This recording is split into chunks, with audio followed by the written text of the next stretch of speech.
When the Islamic warrior Saladin conquered the Crusaders and took control of Jerusalem, all right, he entered into an agreement that the Muslims would protect the Christian churches. And so he appointed two Muslim families.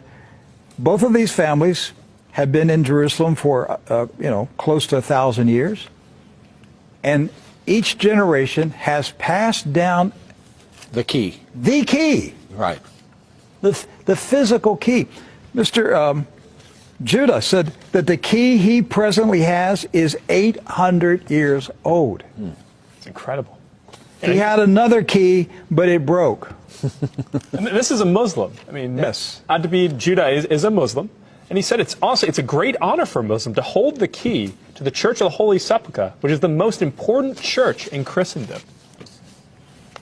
That's not disrespect. That's, we don't hear this in America. We don't hear, because what we have been told is Christian Americans, and you should hate Muslims, you should kill Muslims. Because they're going to tear down all the churches yes.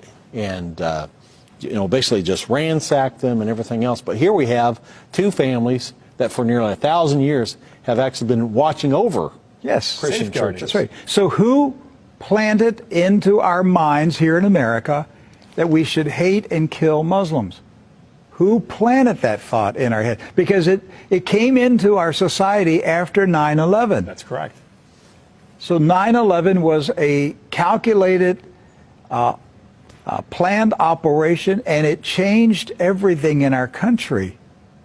And so we were saturated with media propaganda, which who owns the media in this country? So we were saturated with this media propaganda.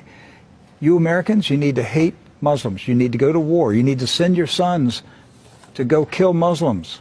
All right? And yet, when you go to the Middle East, you find out that the Muslims, like Christians, are taking care of Christian churches. Yes. Do not hold animosity against Christians or Americans, except in the case where Americans are pushing for war in their countries or trying to take their land. So they've lived together. They've lived together for centuries and centuries.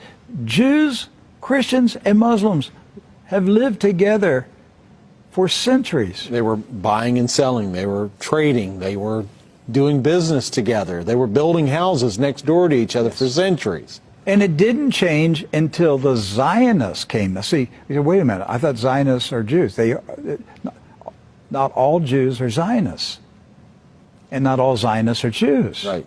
Zionism is a political movement. Yes. Right. It's an ideology. Yes. Not an ethnicity. And so when the Zionists came to Jerusalem and Palestine, basically in the 1920s and 30s and 40s, all right, they came to agitate. They came to infiltrate. They came to seize control. And so they formed paramilitary groups, like Irgun. And that's where Ariel Sharon and Menachem Begin, these guys were young terrorists. And so there's where the hatred started to come in. The fighting, the animosity, the bitterness. But it didn't start until the Zionists appeared. Jews, Muslims, and Christians were coexisting. Yes. That's right.